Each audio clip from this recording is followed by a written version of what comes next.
Shabbat Shalom, everyone.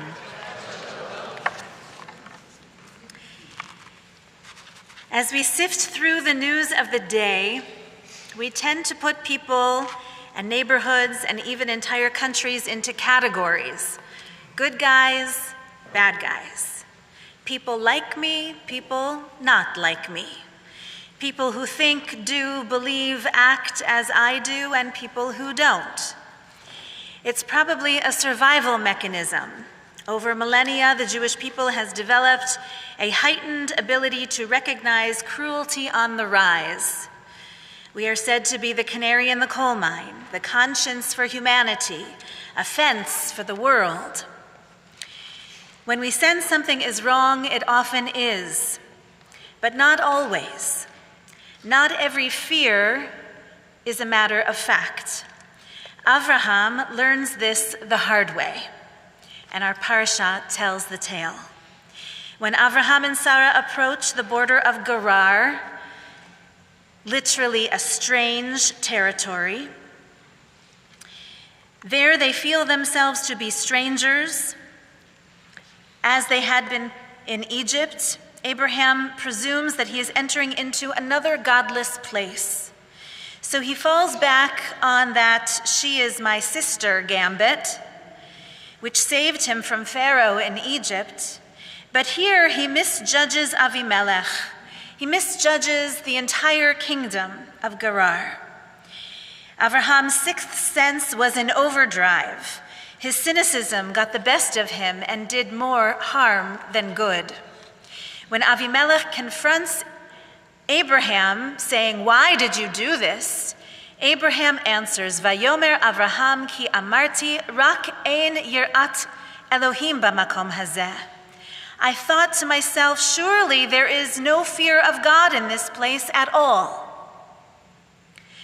But Avimelech's very name means "my father, God is ruler." Verses 3, 6, and 7 of the same chapter reveal that Avimelech is indeed God-fearing and deserving of God's attention. God is training Abraham in the ways of justice. So by the time he reaches Sodom, our patriarch is ready to defend its inhabitants, to reinforce the righteous among them. Our parasha comes to teach that God is the true judge. Only God knows. While our task is to defend the best of humanity as best as we can, and to trust that there is good yet to be found. Rabbi Tali Adler writes this in the aftermath of the New York mayoral election. Her words may ring true for us too, as we are in the aftermath of our own mayor's accusation of Israel committing genocide. She said this, Mayor Chow did, while addressing a fundraising event for the National Council of Canadian Muslims. I have written Mayor Chow a letter referencing when we met just 3 weeks ago. I went together with Temple President Eric Rohr and Tom Friedland from our advocacy committee, and the mayor then told us that she was feeling pressure to use the word genocide. But we were under the impression then that she would not bend to this pressure. So I urge you to write to her and speak your own truths as best you know how, and articulate your hopes for this great city. Here's what Rabbi Adler writes. I understand why people are afraid today. I understand because I was also raised to read the signs, to sense the change in the winds. I am also the grandchild of people who managed to see the way the world was shifting and get out in time. And I understand that there are reasons to be cautious. But fear cannot be the only tool in our toolbox. There's a moment in this week's parsha where Abraham feels the way so many people do now, like he's been here before, like he recognizes the danger. He's once again outside of the land, and like he did in Egypt, he asks Sarah to pretend to be his sister in order to protect them both, or at least himself. And there was good reason for that, because Pharaoh in Egypt was a kidnapper and a murderer and a rapist. Abraham, reading the wind, senses that the country he finds himself in now will be the same. But the story is different this time. The story plays out differently because the place is different and the players are different. Avimelech is not Pharaoh, and not every place where we sense danger is Egypt. It can be difficult to tell the difference between Gerar and Egypt, but know this: we are a people who know how to thrive and how to build. We are dreamers and creators. We are the descendants of ancestors who not only knew when to leave, but so much more often, how to stay. That is the task. And in Israel, they're asking the very same question: how to stay? While many are leaving for places like Toronto, and you may have seen a video that's going around now that shows two old friends who haven't seen each other in decades bump into each other at Ben Gurion Airport. And one is from New York City making aliyah to Israel, and the other is from Israel and moving to New York City. And they bump into each other, and they're convinced that the other one has lost his mind. How to stay. On Monday, I returned from Jerusalem, where I was fortunate to serve as one of the 4 delegates of Artsa Canada in the 39th World Zionist Congress, first established in 1897 by Theodore Herzl himself.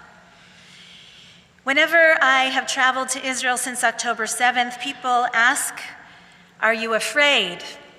And my answer was always the same, that my biggest fear was seeing the country changed and seeing my friends changed. But this time was different. Thank God, now with the living hostages home and the fragile ceasefire in place, I was looking forward to witnessing those first joyful signs of healing and restoration. And it was there. But the country was also still clearly under great strain.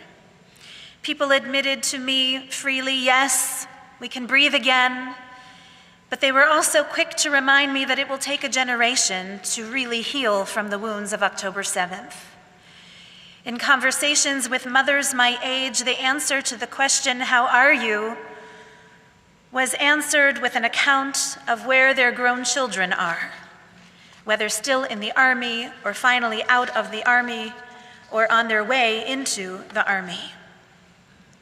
Which unit, how often they will be able to come home, how many friends they have lost, how lucky they are. And that is how my friends would answer the question, "How are you?" I was greeted at Ben Gurion Airport by crowds much larger than those I had seen in previous visits, but I was still greeted by that row of posters of the faces of those still held captive. Fewer each day, thank God, but a reminder that the entire country is held hostage until the very last of them are returned. Yellow ribbons are still everywhere. Stickers with the smiling faces of fallen soldiers are found on every bus stop, on every street light. Yes, the cafes and restaurants are full of life, but it isn't uncommon to see on the train or on the sidewalk beautiful young men and women with missing limbs, with prosthetic limbs, assisted by walkers and wheelchairs. And each one of them greets their passersby with a triumphant smile because they are alive.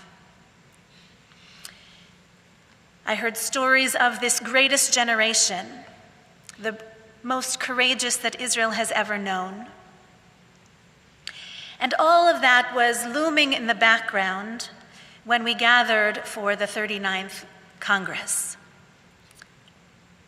Thanks to the leadership of people like Jeff Denneberg and Les Rothschild and Phyllis Denneberg and Rabbi Kay and Deanna Levy, Artsa Canada got out the vote Many of you, I know, are among the 3,508 Canadians who voted reform in the World Zionist Organization elections. And so I went as one of 4 to be your voice over 3 long days and very long nights too. We worked with like-minded partners on a range of resolutions which will shape life in Israel and throughout the diaspora for at least the coming 5 years. And Holy Blossom Temple was very well represented. We had a deep bench. Beyond the delegates, there were alternates and advisors, people who came with much wisdom and expertise, including Jeff Denneberg and Phyllis Denneberg, including past president of Holy Blossom, Mark Anshin, including Carol and Jay Sterling. They were part of the World Union for Progressive Judaism delegation, and as you heard, Carol was honored as an honorary member and a fellow of the World Zionist Organization. She definitely got the biggest cheers in the room. And also there was Temple Foundation President Joan Garson, who came on our day of preparing for the Congress to show her support. She is currently chair of the Israel Movement for Progressive Judaism Advisory Committee. And also there, playing a leading role, was Rabbi Jordan Helfman. Yes, we remember him well from Holy Blossom, as he is now serving a congregation in the suburbs of London, England. And he is a vice chair, a co-vice chair of Artseinu Olami, the global reform, liberal, progressive Zionists from all over the world. And Rabbi Helfman has been working for a year or more to prepare for this year's Congress, so we're proud of his work there too. Now, Jeff Denneberg had warned me, you will see the worst of the Jewish people when you go as a delegate. And that very long and late night at the plenary, I know he was right. There were shouts of the word busha, busha, shame, shame from one side of the room. There was an attempt to walk out to force a vote to be closed. There were all kinds of dramatics.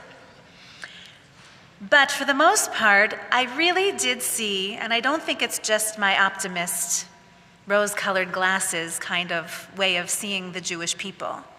I really did see moments of the best of Klal Yisrael, the best of the totality of the Jewish people coming together.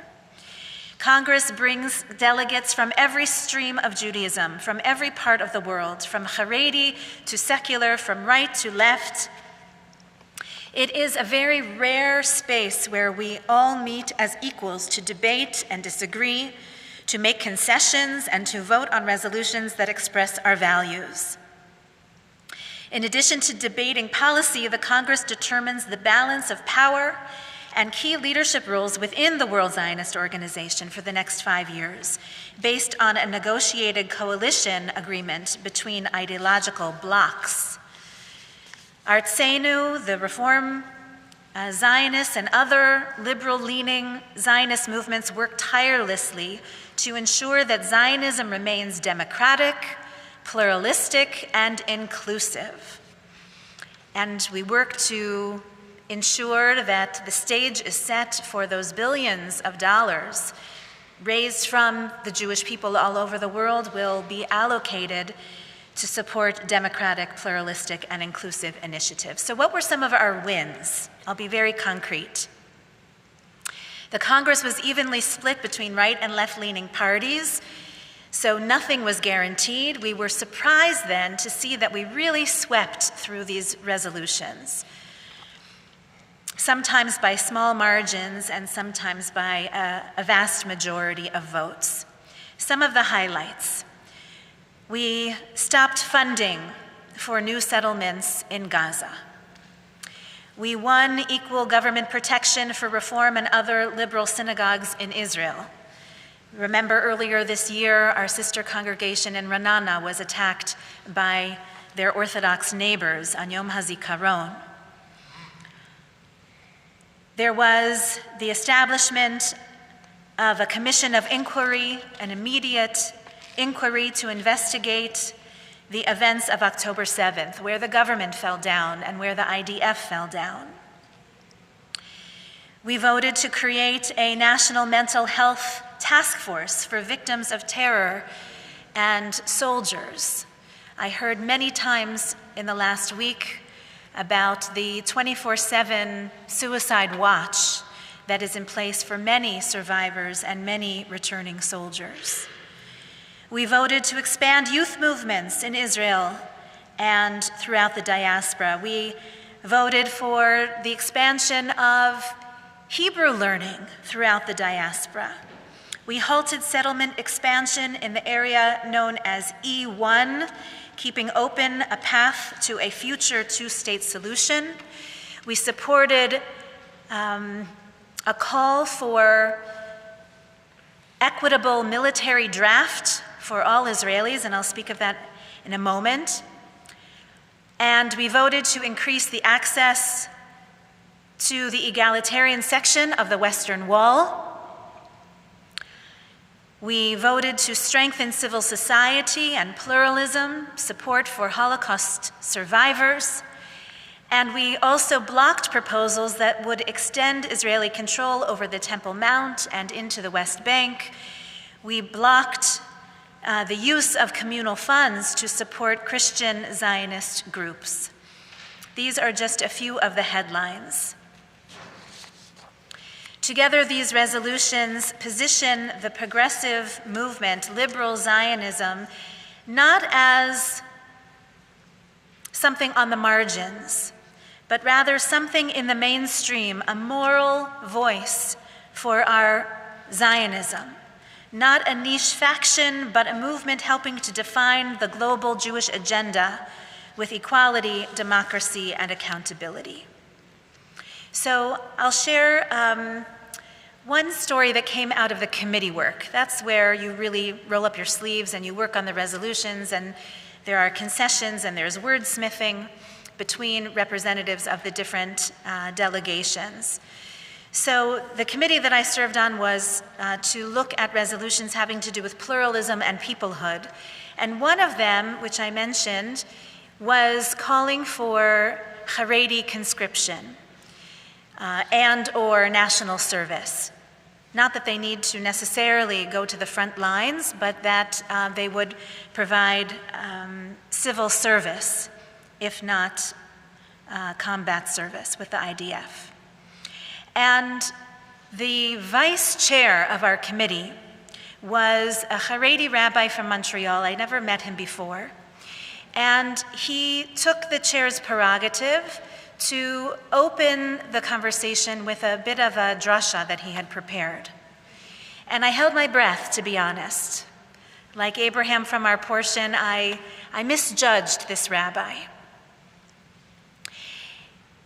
He spoke of his own son, who left the yeshiva world in order to go make aliyah as a lone soldier, and that he serves in the IDF, and he has the support of his parents, and that he still makes time for Torah study. The rabbi's very personal words really set the tone for the deliberations that would follow.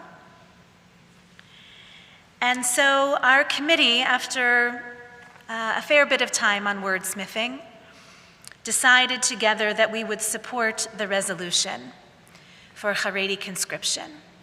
Now, what made this so timely was there was planned already, and you may have seen it in the news, a 1 million-man march, that there were Haredi men from all over Israel, and maybe from the diaspora as well, coming to protest required conscription. And they actually shut down the city, and they shut down our conference. The Congress was located right by the train station and not far from the bus station, and so in anticipation of the 1 million-man march, the leadership of Congress said, we're going to cancel the trips that we had planned. We're going to stay put, and no one's leaving until we're done. And so we left close to 11 p.m. that night. But we got the job done, and the march went forward, and Congress was closed. So the best and the worst of the Jewish people there. I'll mention just a few other highlights of my time in Israel outside of the Congress. I was sent on a mission to deliver some written prayers by members of Holy Blossom to the Kotel. And so I made my way, and I found just the right spot and just the right crack in the ancient stones, and I fulfilled my duty by putting those little strips of paper into the Kotel stones. And then, thanks to Facebook, Richard Marceau from Sija noticed that I was in town, and he said, "Hey, I'm bringing a bunch of Canadian ministers at the invitation of the Foreign Ministry of Israel. Will you help to roll out the red carpet? Come and meet us for dinner." And so I did, and among the ministers there, lo and behold, was my friend, Reverend Dr. Jason Biasi. And you know, we've tried many times to have a joint trip from Timothy Eaton Church and Holy Blossom Temple to Israel in recent years. All of them, for one reason or another, did not come to be, but we got to take a stroll around Jerusalem together, and that was a highlight for sure. Omer Nutra's parents addressed us at the Congress, and just a day or two later, word came that their son's body was finally being returned and laid to rest in Israel's soil. I went to visit with Rabbi Professor Michael Marmer to see his mother, Freja Marmer. You remember her well, and she is, with very few words now, but just as elegant as ever. I had Shabbat dinner with my colleague, Rabbi Professor Dalia Marks, and with her family, 3 sons, around the Shabbat table, all raised in the same household, same time in Jewish history, and yet they have wildly different opinions on the state of the union of the Jewish people and the Jewish state. I had a half an hour to visit with my grandfather's cousins, Yael and Sarah. And the way it goes whenever you're in Israel, it's both personal and historic, all at the same time. So these personal moments were against the backdrop of collective moments, like the 7th anniversary of the Tree of Life attack in Pittsburgh and remembering Joyce Feinberg, like anticipating the 30th anniversary since the assassination of Prime Minister Yitzhak Rabin, and wondering what would he have to guide us, what would he say now. I attended the ordination ceremony of 6 new Israeli rabbis, Reform rabbis, on the Jerusalem campus of Hebrew Union College, each one a shining light, each one a treasure, and it was wonderful to be able to celebrate with them. And I treated myself to a long walk in the hills outside of Jerusalem with my friend Dalia Lithwick, who's so brilliant, fighting to protect democracy in America, fighting to protect democracy in Israel. And I'll end with this final memory, which I think will stay with me for a long time. When Dalia and I were approaching the hike, the trail, we heard there was a drum in the distance, a hand drum. And so we continued on, and we saw on the hillside there were a collection of maybe 30 Arab Muslim women, Palestinian women. I don't know how they would identify themselves. They were young and old, and they were singing, and there was the drum beat, and there were drinks and sweets. And so we sort of waved to them, and we danced a little from the road, and they waved us over. And so we thought, okay, we'll go and dance a little. And so we did. And our main host was an older woman named Miriam, and she offered us coffee with cardamom. And she spoke beautiful Hebrew, and so we understood that they were coming not for a henna party the way we had assumed, maybe something in anticipation of a wedding day. No, they were from Shechem, they were from Nazareth, and they just needed to get out of the city, just like Dalia and I, just needed a break from the intensity of the city, and so they came to the hillside to sing and to breathe a little. What was interesting was very quickly, just as swiftly as Miriam hosted us, the younger women in the bunch turned their phones on, and we became the story. And only the younger women were wearing keffiyehs, and two of them came over to Dahlia and me and offered to wrap us in a keffiyeh for the social media post that they were working on. And we just gently declined, lo toda, and that was okay. So it was not one thing happening there, it was many things happening there, as it was many things happening throughout the country and throughout just that 1 week that I spent there. So I thought we could conclude with the words that describe many things all at once. It's a song you know well, written by Naomi Shemer. Al hadvash ve'al ha'oketz, the honey and the sting, the bitter and the sweet. Our little baby daughter, good God, watch over them all. Both the raging fire and the clear waters and the man returning home from far away.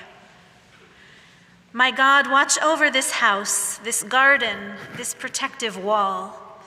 Guard us from pain, from sudden fear, and from war. Watch over the little I have, the light, the child. Guard the fruit still unripened, yet already gathered in.